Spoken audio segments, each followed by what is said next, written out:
Hello everyone, कैसे हो तुम सब? मजे में? नवरात्रि चल रहे हैं ना। आज मैं एक नई स्टोरी को लेकर आई हूँ। आज की जो स्टोरी है वो श्री रामचंद्र जी के बारे में है। तो आप सोचोगे कि आज मुझे रामचंद्र जी की स्टोरी क्यों सुनाई जा रही है?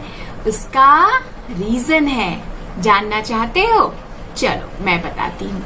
ये जो 9 दिन का नवरात्र चलता है ना, तो 9वें दिन हम रामचंद्र जी का जन्मदिन मनाते हैं। मैं आपको रामचंद्र जी के बारे में और भी बहुत सारी चीजें बताऊंगी, लेकिन उसके पहले रामचंद्र जी का जन्मदिन आ रहा है, तो रामचंद्र जी के लिए पहले एक श्लोक करेंगे, ठीक है? उसके बाद हम आज की स्टोरी स्टार्ट करेंगे। तो चलो स्टार्ट करते हैं। चलो हाथ जोड़ते हैं और भगवान रामचंद्र जी को मन में याद करते हैं।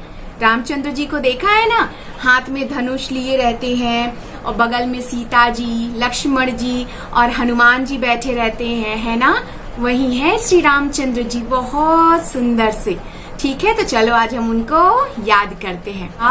राम जी का श्लोक है, नीलांबुजग श्यामल कोमलांगम सीता समारोपित वाम भागम पाणो महाशायक चारु चापम नमामि रामं रघुवंशनाथम।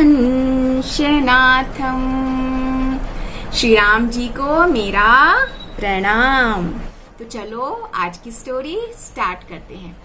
आज से बहुत साल पहले त्रेता युग में एक थे राजा दशरथ और उनकी 3 रानियां थी। राजा थे राजा दशरथ और उनकी 3 रानियां थी। कौन कौन?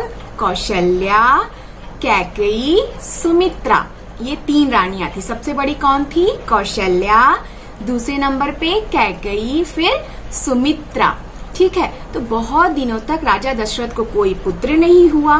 पुत्र मतलब उनको कोई भी संतान नहीं हुई। तो राजा दशरथ बहुत उदास रहने लगे, क्योंकि इतना बड़ा राज्य अयोध्या का और उसको देखने वाला तो कोई नहीं। वो बूढ़े हो जाएंगे तो फिर राज्य को कौन देखेगा? तो वो अपने कुल गुरु वशिष्ठ के पास गए और उनसे पूछा कि मैं क्या करूं, मैं बहुत परेशान हूं, ऐसे तो मेरा पूरा राज्य डूब जाएगा। तो गुरु वशिष्ठ ने उनको एक यज्ञ करने के लिए कहा। ठीक है, तो वो बोले कि आप एक ऋषि के पास जाइए और उनसे यज्ञ कराइए, फिर आपको संतान अवश्य होगी। ऋषि श्रृंगी के पास अपनी मनोकामना लेकर राजा दशरथ गए और उनसे अपनी सारी परेशानी बताई। तो फिर उस ऋषि ने एक यज्ञ किया और यज्ञ करने के बाद प्रसाद के रूप में राजा दशरथ को खीर दिया और बोला, इस खीर को जाके अपनी रानियों को खिला दीजिएगा और आपको जल्दी ही संतान की प्राप्ति हो जाएगी। तो फिर राजा दशरथ अपने अयोध्या वापस लौट गए। वहां पर उन्होंने अपनी रानियों को वो खीर खाने के लिए दिया। तो कौशल्या, कैकेयी और सुमित्रा ने खीर को खाया। फिर कुछ महीनों के बाद राजा दशरथ जी पिता बने और उनके घर में 4 पुत्र हुए। वो 4 पुत्र कौन कौन थे? राम, कैकेयी के भरत और सुमित्रा के 2 पुत्र हुए, लक्ष्मण और शत्रुघ्न। तो फिर से वो याद करो, राम जी किसके थे पुत्र? कौशल्या के। भरत जी किसके हैं? कैकेयी के। और सुमित्रा के लक्ष्मण और शत्रुघ्न। ये उनके 4 पुत्र हो गए। इस तरह राजा दशरथ बहुत खुश हुए। जिस दिन राम जी का जन्म हुआ उस दिन चैत्र मास की 9वीं तिथि थी। मतलब नवरात्रि का चैत्र मास की 9वीं तिथि को हम राम नवमी के रूप में मनाते हैं। ये हम सब लोग इस तिथि को बहुत धूमधाम से मनाते हैं। सब लोग व्रत रखते हैं, अपने घरों में पूजा करते हैं, मेला घूमने जाते हैं। और जो रामचंद्र जी ने थे ना, उनका जन्म ही पृथ्वी से बुराइयों का नाश करने के लिए हुआ था। ऐसा माना जाता है कि श्री रामचंद्र जी विष्णु भगवान के 7वें अवतार हैं। जब समय समय पर जब भी धरती पे बुरे लोग हो जाते हैं तो उनको खत्म करने के लिए हमेशा भगवान जी धरती पर अवतार लेते हैं।